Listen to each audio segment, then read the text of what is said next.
Hi అండి. అందరూ ఎలా ఉన్నారు? ఈరోజు నేను మరో లంచ్ బాక్స్ రెసిపీతో వచ్చానండి. దీనికి కావాల్సింది 1 గ్లాస్ ఆఫ్ కుక్డ్ రైస్ అండి. అంటే అన్నం ఆల్రెడీ వండి పెట్టుకున్న రైస్ అండి. కొబ్బరి ముక్కలు, పచ్చి కొబ్బరి ముక్కలు ఒక 10 to 12 పీసెస్ అండి. మినపప్పు హాఫ్ కప్, ఎండుమిరపకాయలు నా కారం తగ్గట్టు 7 తీసుకున్నాను. ధనియాలు 2 టేబుల్ స్పూన్లు, చింతపండు రెబ్బ ఒకటండి, కరివేపాకు ఒక రెమ్మ, పచ్చిమిర్చి 3 చీలికలుగా కట్ చేసుకున్నాను, ఎండుమిరపకాయలు 2 ముక్కలుగా తుంచుకున్నాను, జీలకర్ర హాఫ్ టేబుల్ స్పూన్, ఆవాలు హాఫ్ టేబుల్ స్పూన్, ఇంగువ హాఫ్ టేబుల్ స్పూన్, నూనె సరిపడినంత, నెయ్యి సరిపడినంత, ఉప్పు తగినంత. ముందుగా ఒక కడాయి తీసుకుందామండి. ఆ కడాయిలో ఆయిల్ వేసుకొని ఈ విధంగా అన్నం కుక్ చేసుకొని పొడి పొడిగా తీసుకొని పక్కన పెట్టుకోవాలండి. ఇప్పుడు పొయ్యి మీద కడాయి పెట్టుకొని దానిలో 2 టేబుల్ స్పూన్ ఆయిల్ వేసుకున్నాను. దానిలోనే ధనియాలు, ఎండుమిరపకాయలు, మినపప్పు బాగా ఫ్రై చేసుకోవాలండి.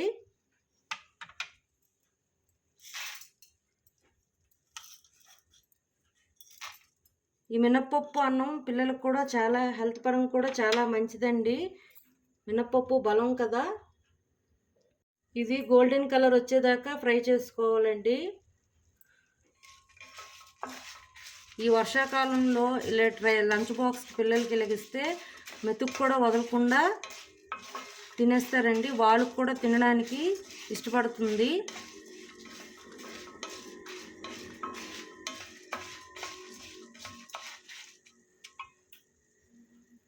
ఇది లైట్గా గోల్డెన్ కలర్లో వచ్చిందండి. ఇప్పుడు దీనిలోనే పచ్చి కొబ్బరి వేసేద్దాం. వేసి ఒక 5 మినిట్స్ వేపుకోవాలి. వేపుకొని ఇది చల్లార్చుకొని పౌడర్ లాగా చేసుకోవాలి. దీన్ని ఒక సుమ్మిటి గిన్నెలు తీసుకొని ఆ సుమ్మిటి మిషన్లో గిన్నెలో ఇవి దినుసులన్నీ వేసేసేయాలి.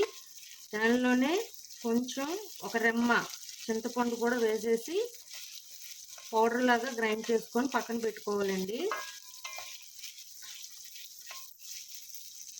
అన్నీ బాగా వేగిపోయాయి. ఇప్పుడు దీన్ని గ్యాస్ ఆఫ్ చేసుకొని దీన్ని ఒక సుమ్మిటి గిన్నెలో తీసుకొని చల్లారాక పౌడర్ లాగా చేసుకుందాం.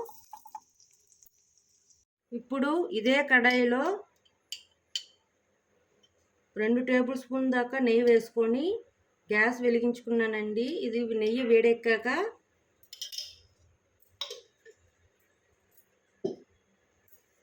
పోపు వేసుకుందామండి. ఆవాలు, జీలకర్ర, ఎండుమిరపకాయలు, ఇంగువ, పచ్చిమిర్చి, కరివేపాకు ఇవన్నీ బాగా వేగనివ్వాలి.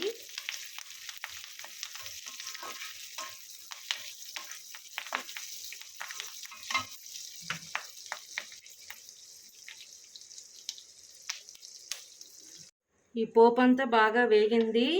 ఇప్పుడు దీనిలోనే మనం గ్రైండ్ చేసి పెట్టుకున్న ఈ మినపప్పు కారం దీనిలో వేసేస్తున్నాను.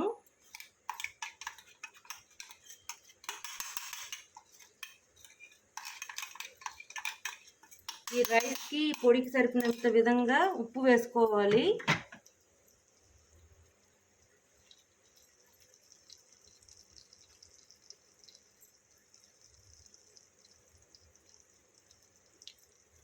వేసుకొని బాగా మిక్స్ చేసుకోవాలండి.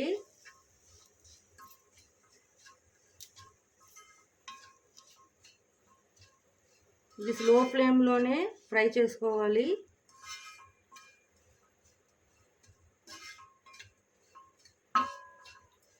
ఇప్పుడు మనం ముందుగా పొడి చేసి పెట్టుకున్న అన్నాన్ని దీనిలో వేసేస్తున్నాను. ఇది బాగా కలిసేటట్టుగా కలుపుకోవాలి.